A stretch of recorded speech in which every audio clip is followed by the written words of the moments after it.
কল্পনা করুন আপনি একটি ভয়াবহ ঘূর্ণিঝড়ের মাঝে দাঁড়িয়ে আছেন। আপনার চারপাশে সবকিছু ভেঙে পড়ছে, পৃথিবীটা যন্ত্রণায় চিৎকার করছে, কিন্তু আপনার ভেতরে এক অদ্ভুত নীরবতা, এমন এক প্রশান্তি যা কোনো কিছুতেই টলে না। এই নীরবতা কিন্তু কেবল কোনো মানসিক কৌশল নয়, এটার নাম হলো ঈমান। কিন্তু একটি ভয়ঙ্কর সত্য কি জানেন?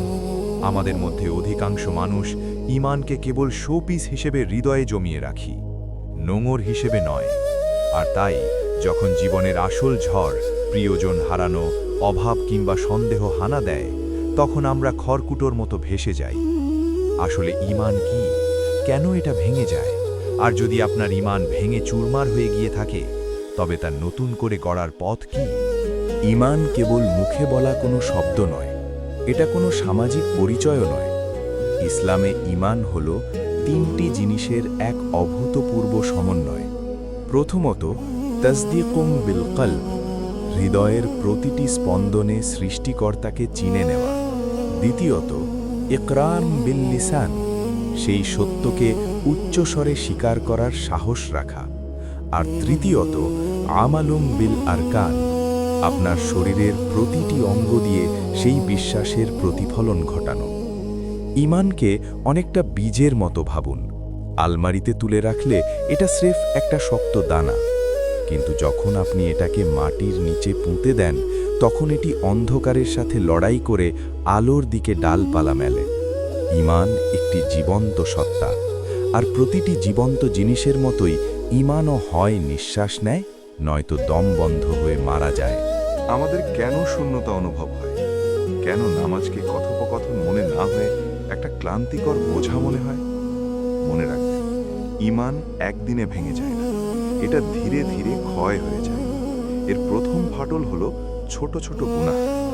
নবীজি সাল্লাল্লাহু আলাইহি ওয়াসাল্লাম বলেছেন, যখন কোনো মানুষ গুনাহ করে, তার হৃদয়ে একটি কালো দাগ পড়ে। তওবা করলে তা মুছে যায়, কিন্তু গুনাহ চালিয়ে গেলে পুরো কলব মরিচিকায় ঢেকে যায়। আপনি আল্লাহকে বিশ্বাস করা বন্ধ করেন না ঠিকই, কিন্তু আপনি তাকে অনুভব করা বন্ধ করে দেন। দ্বিতীয় ফাটল হলো আধুনিক মরিচিকা। আমরা এমন এক যুগে বাস করছি যা আমাদের ভুলিয়ে দেওয়ার জন্য তৈরি করা হয়েছে। প্রতিটি ডিজিটাল ক্লিক, প্রতিটি নোটিফিকেশন আমাদের কেবল নিজের নাফস বা চাহিদার কথাই ভাবতে শেখায়।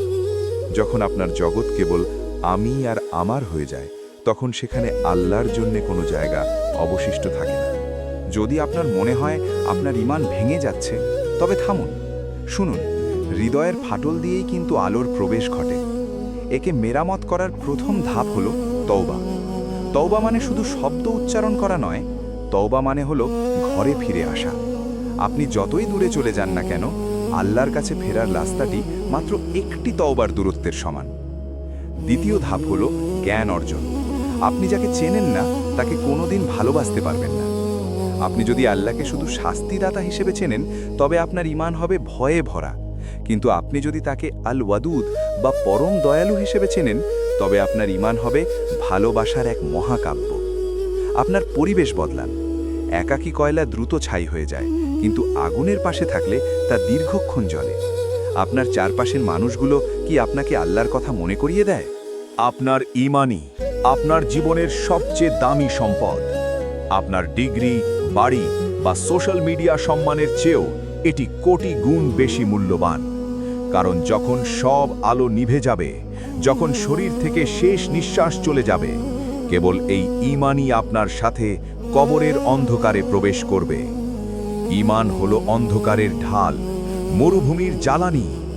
অনুভূতির অপেক্ষায় বসে থাকবেন না, শৃঙ্খলা দিয়ে অনুভূতি তৈরি করুন।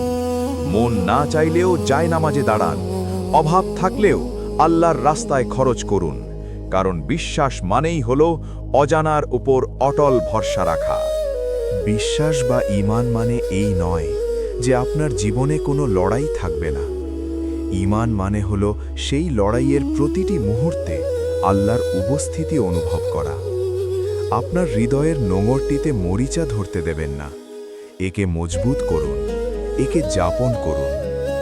ঈমান যেখানে শেষ, ধ্বংস সেখানেই শুরু। তাই ঈমান নিয়ে বাঁচুন। আলো ছড়াতে ভিডিওটি শেয়ার করুন, আমাদের সাথেই থাকুন।